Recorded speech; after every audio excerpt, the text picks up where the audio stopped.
Welcome. This podcast is a series of candid conversations exploring the human experience from a completely new perspective.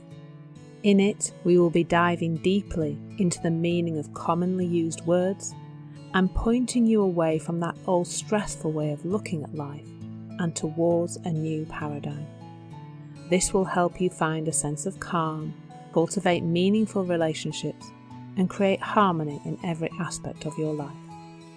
Here is Navigating Life with Ease with Michaela, Ellis and Clare Downham.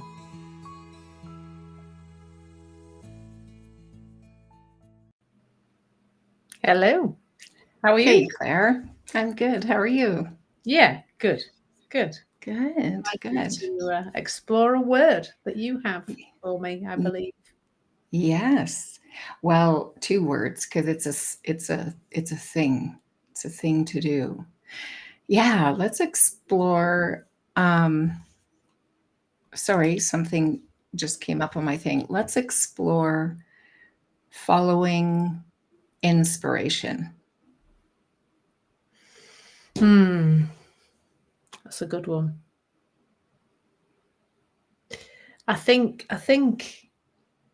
I do think that's a thing, but I don't know. I feel I used to kind of wake up and think I've got to feel inspired to get things done, and that meant I didn't do much. That was a kind of sticky. It was sticky, was that, because I thought I had to feel inspired and thus motivated, like the two came together. And I've kind of feel like I've connected to that on a sort of, I don't know, I'm going to say a deeper level. I don't know if that's true. Where the inspiration that drives me, my business is probably the most relevant place for that to show up, is sort of there all the time. But sometimes I'm not going to feel inspired, but it's like the underlying energy of it can always be connected to the energy of inspiration, because our thinking is so damn persuasive and so in the way, isn't it, all the time, that of course some days we wake up and don't feel inspired, don't feel like that energy is there. But I think that's what I'm trying to point to, that it is always there, but sometimes we're so much more focused on what's in our head that we don't realize. We think it's gone, and we think it's not there, and we need to go for a long walk or re-find it in some way or go do something else while it comes back. And I remember there was one morning when I'd written a course for Insight Timer about confidence, and I was really excited about this course. It's a subtopic I've explored quite a bit, and I think I've got something a little bit different to say about it. But I got up in the morning, and obviously I'd felt very inspired about this course. I'd written the damn thing and I'd created it all, and it was all ready to be recorded. Now, this course had 10 lessons, and ordinarily my courses had like 5 or 6 lessons. And for some reason, my mind got hold of that and made it into I don't know, like a monster, really. There was no monster. But my mind started to, 10 lessons, it's going to take ages. And, and I was always getting ready in the morning. I just felt I was like shrinking with the weight of it. I just felt so heavy and so like quite overwhelmed and quite like stuck. And that's what often used to stop me and have me go, I don't know, do something else, faff and procrastinate and whatever. But that morning I did see it. I don't see it all the time. I did a lot of nice household tasks this morning, actually, because I don't know, I was delaying coming to my computer. And once I saw it in the moment, I thought, oh, look at all this thinking you've got about this thing. I could then see that, be aware of it, and then the inspiration came back, because I could see, I still definitely want to do this thing. This thing is exciting to me. It's inspired action, but it's just got shrouded over temporarily by this mind of mine, which would like to keep me, safe, I suppose is the best word.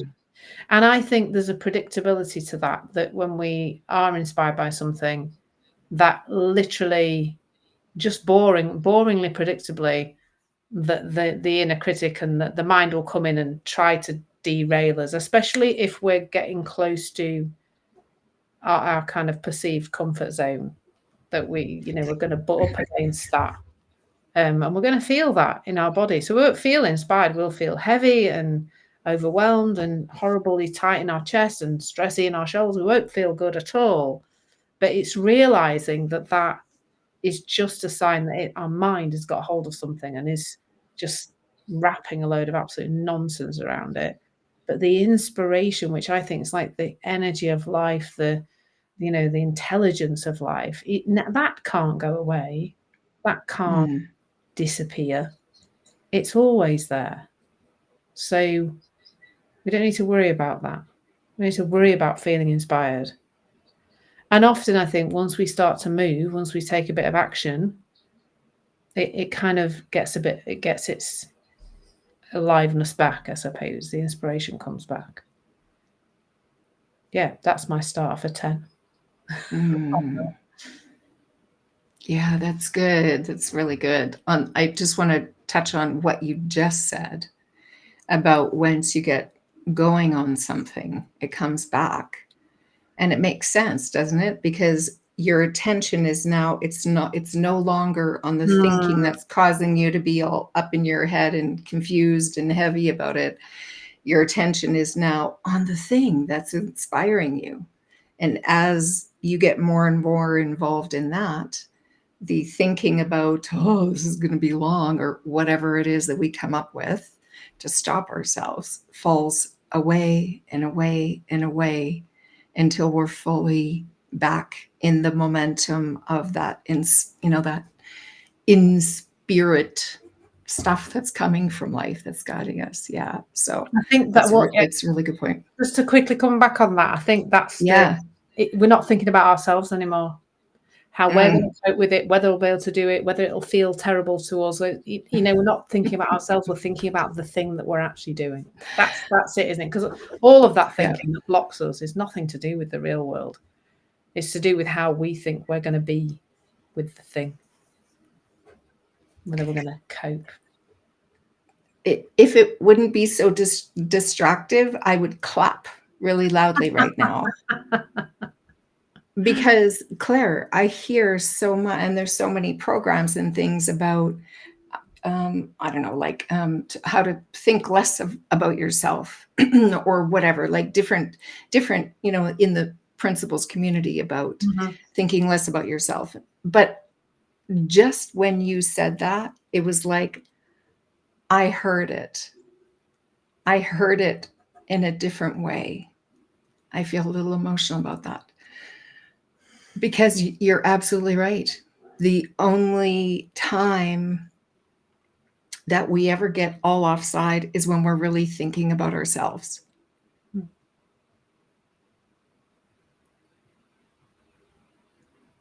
I'll sort of set that aside. It feels like something I need to dig into deeper, or not dig into, like sort of wallow in it a bit without any thinking about it. That's so good.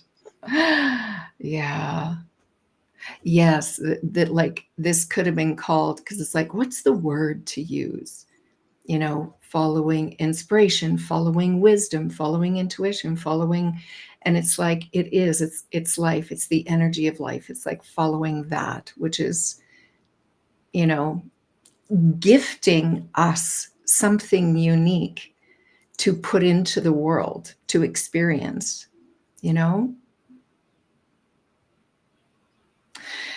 This, I had an experience recently, and similar, pardon me, to what you experienced with this 10 lesson course, where, and it's allowed me to see this Like, what does it really mean to follow inspiration or follow wisdom? And I and I've heard, and I've said it myself, follow it until you kind of come to an end. Like, follow it, and then it'll come to its sort of natural, like a pause or an end or whatever. And then something different will come in. It's like, oh, now I'm doing this now. And maybe there's more to do in this other, but you kind of just wait for it to, or not. Because it's like you need to be aware, like, what is it that's bringing it to a halt? Is it your own thinking mind about, ooh, I don't know. I think I need to stop this. Or is it like, oh, it's sort of had a life of its own, and it's been an enjoyment, and now it just naturally sort of like fading in and fading out of music. It sort of comes to a natural fade out and then into something else. That feels different. What I had experienced a couple of weeks ago, I was inspired this morning, and I had this and it's come to me before in this similar way. And it's like a program that I want to do with audio messages, and it was simple, and I work well with voice as opposed to writing things out and planning. I'm not very, as soon as I try and get into planning, my head engages. So it's not as much fun for me, and it's hard to get things off the ground. So this whole thing came in, and it was just like this and that, and it helps for me to speak it out. So I had my voice memo, and I was recording all of these ideas, and it was just like this and that. I'm going to do like this. And it was actually very simple. And then, and this is what I just noticed, I mentioned I had a conversation just this morning, just for like 2 minutes, and I saw something different about what happened. Because I kind of came to an end of, okay, that's all my ideas around this. And then what I did was I went to my email to a coach that I'm working with, or like she is coaching me. And I went and looked at the last email that she had sent about a new program that she's offering, because I just wanted to see what else. I was looking for more inspiration to flesh out my inspired idea.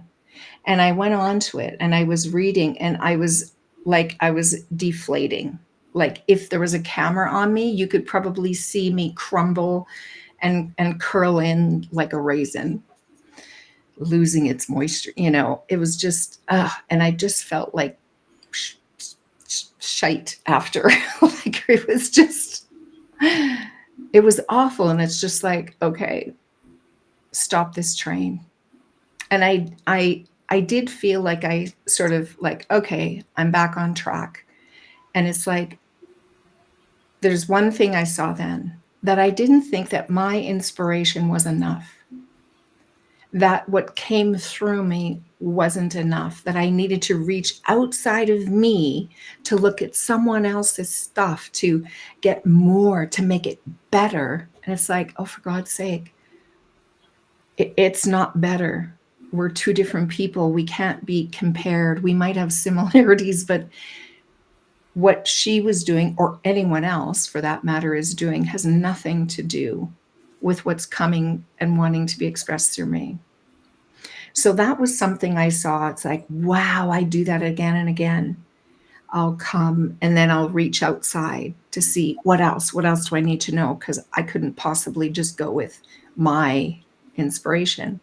And then what I just saw this morning was like, what happens is that I'm not, all of these ideas came out, and then the next question that came is like, oh, it's like, okay, based on all that, what's my first step? What do I do first? And I just caught how when I'm not trusting and following my inspiration, I'm looking to bring something else in, I'm actually snipping off, or like crinking the hose, like the water hose, on my own. and there's nowhere to go with it because I've basically brought it to a halt.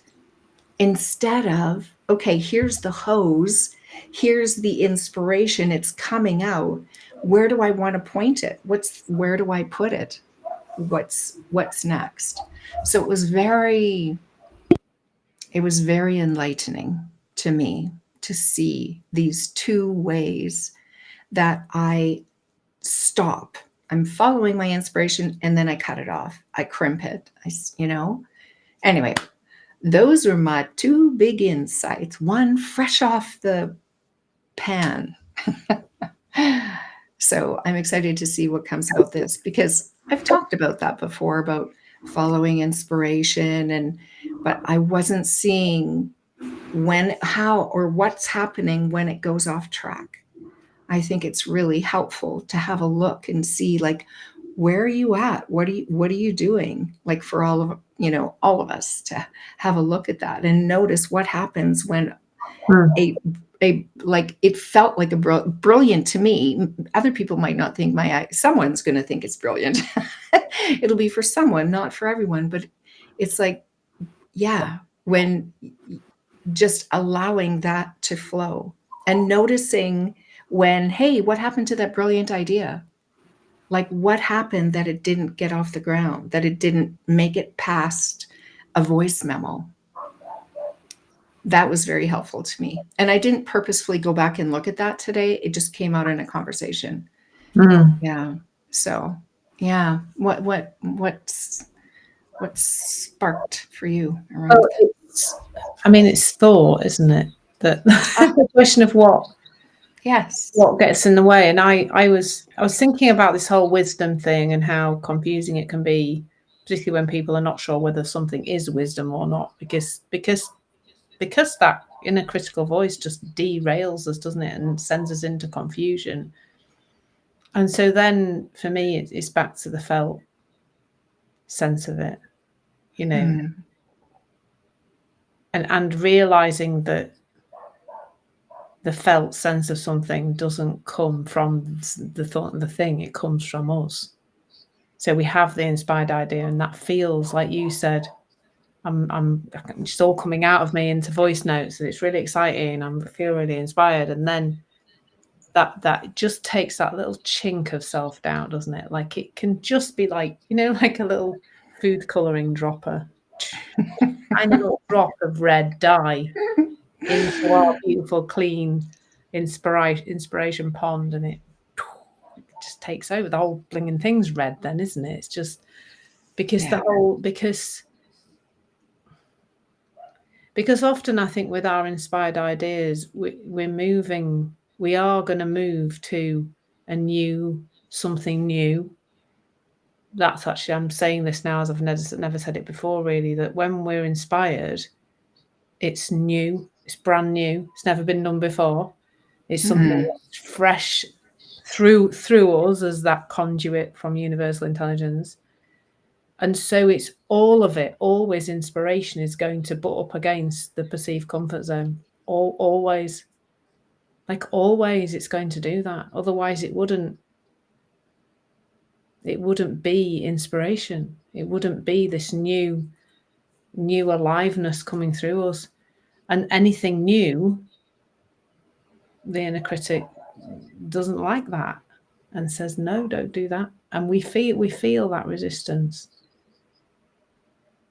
And it's just a remembering, isn't it? It's like a remembering that that's what happens. And I guess we can all get a little bit more familiar with our patterns. Like, behavior-wise, it's procrastination for me. I'll find that, all the washing's done and the kombucha's made, and what have I done today? I've done all sorts of interesting things. I made little almond biscuits and almond milk and cashew nut cheese and all sorts of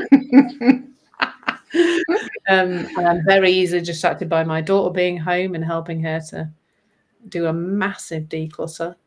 So yeah, and so I know I often recognize the behavior before I notice a feeling or a thought or anything. I notice the behavior. I know I'm procrastinating. When I'm procrastinating, I know that there's something there's been sort of that inspirational, or I'm just on that general flow of inspiration around what I'm doing and what I love in my business, and then I'm not. And sometimes that's what I notice, is what I notice first usually, is, oh, why am I stood in the middle of the kitchen doing a thing when this morning I had in my head I was going to come down and do this piece of creative whatever. And for me then it's pausing.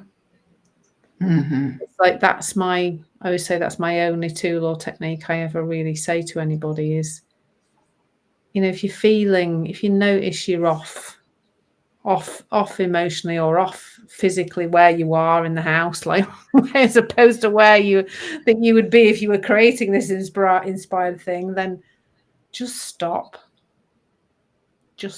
for a minute and just breathe right down into your stomach. Get your breath from this top part of your chest, because that's stressy breathing, and just breathe down, settle your system in whatever way makes sense to you. I find the breath and grounding my feet on the floor and just noticing my emotional state is helpful there, because I think that's another way we can just recapture that inspiration wave, because it's there all the time. And when we ground ourselves in the present, we're coming away from the mind again, where the mind is usually, the mind is in the future, just telling us how we're going to die if we do this thing. Don't do the right thing, you'll die. It's like on that level, isn't it? The level of fear you get from going to do something that's just super exciting. The way your body reacts, you literally would think you're being chased by a tiger. Step away from the cliff. Get away from the edge. The edge of growth. That's all it is, isn't it?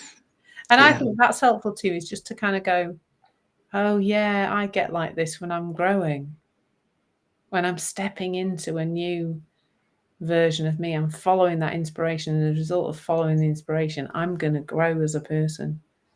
I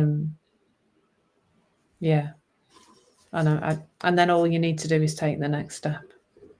That's it.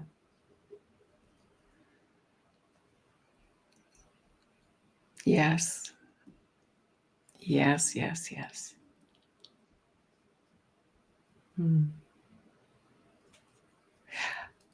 Our own inspiration is perfect for us. Yeah, absolutely. And it is always there, as you said. Yeah.